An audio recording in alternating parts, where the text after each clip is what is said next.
67 ایک پوری قوم، ایک پورے خطے کی تباہی کی بنیاد رکھی صرف 67 الفاظ والے خط نے۔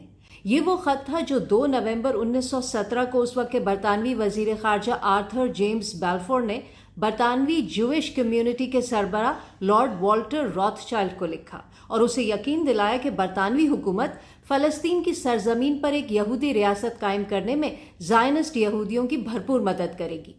یہ خط کہلاتا ہے بیلفور ڈکلیریشن، اور اسی کی بنیاد پر برطانیہ نے صہیونی تحریک سے ایک ایسے ملک کا وعدہ کیا جہاں کی 90% آبادی مقامی فلسطینی عربوں کی تھی۔ پہلی عالمی جنگ اور سلطنت عثمانیہ کی ٹوٹ پھوٹ کے نتیجے میں فلسطینی سرزمین 1917 میں برطانیہ کے قبضے میں چلی گئی۔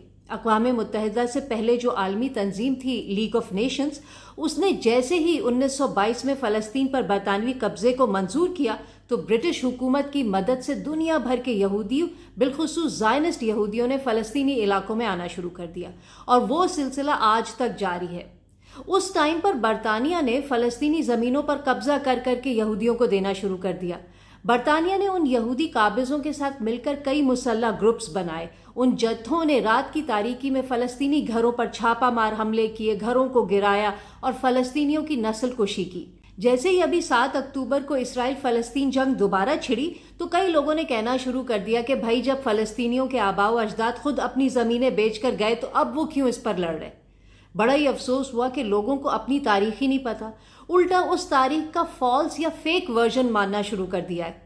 انٹرنیٹ اور سمارٹ فونز کے اس دور میں لا علمی کا کوئی جواز نہیں ہے۔ فلسطینیوں کے آباء و اجداد نے اپنی زمینیں کسی کو نہیں بیچی، وہ زمینیں ان سے زبردستی چھینی گئی تھیں۔ صہیونی حملوں کی وجہ سے 1947 تک فلسطینی علاقوں میں یہودی آبادی بڑھ کر 33% ہو گئی تھی، لیکن ان کے پاس صرف 6% زمین کی ملکیت تھی۔ پھر ہوا 1948 میں النکبہ، عربی میں اس کے معنی ہے سانحہ۔ فلسطینیوں کی ملک بدری اور نسل کشی کو النکبہ کہا جاتا ہے۔ اس میں نیم فوجی مسلح زائنسٹ گروپوں نے فلسطینیوں کے 500 سے زیادہ شہر اور دیہات تباہ کیے، نسل کشی کے 70 واقعات میں 15,000 سے زیادہ فلسطینی ہلاک کیے، 7.5 لاکھ فلسطینیوں کو ان کے گھروں سے بے گھر کیا اور فلسطین کی 78% زمین پر قبضہ کر لیا۔ بقیہ 22% زمین وہ ہے جو اب مغربی کنارے اور غزہ پٹی میں تقسیم ہے۔ اسی نکبہ کے نتیجے میں یہودیوں نے 15 مئی 1948 کو اسرائیل کے قیام کا اعلان کیا۔ میری بات کا یقین نہیں آتا تو 2021 میں اردن نے ایک فلم بنائی تھی فرحہ، وہ دیکھیں۔ وہ ایک ایسی لڑکی کی سچی کہانی پر مبنی ہے جس نے اپنی آنکھوں سے نکبہ کے دوران صہیونی مظالم دیکھے۔ یہ فلم نیٹ فلکس پر دسمبر 2022 میں ریلیز ہوئی۔ اسرائیل نے ایڑی چوٹی کا زور لگا لیا تھا فلم کو روکنے کے لیے، لیکن سوشل میڈیا کے اس دور میں حقیقت چھپائی نہیں جا سکتی۔ فلم ریلیز ہوئی۔ اسرائیل میں یہودی ہولوکاسٹ سے انکار کرنا جرم ہے، لیکن فلسطینی ہولوکاسٹ النکبہ کے ذکر پر بھی پابندی ہے۔ مغربی میڈیا بھی زیادہ تر انہی کے کنٹرول میں ہے، اسی لیے آج لوگوں کو یہودیوں کا ہولوکاسٹ تو یاد ہے لیکن فلسطینی ہولوکاسٹ النکبہ بھول گئے۔ یہاں یہ بھی بتا دوں کہ النکبہ سے پہلے اور بعد میں بہت سے یہودی ایسے تھے جنہوں نے اسرائیل میں رہنے سے انکار کر دیا تھا کیونکہ وہ زائنسٹ کے جنگی جرائم اور فلسطینیوں کی نسل کشی کے خلاف تھے۔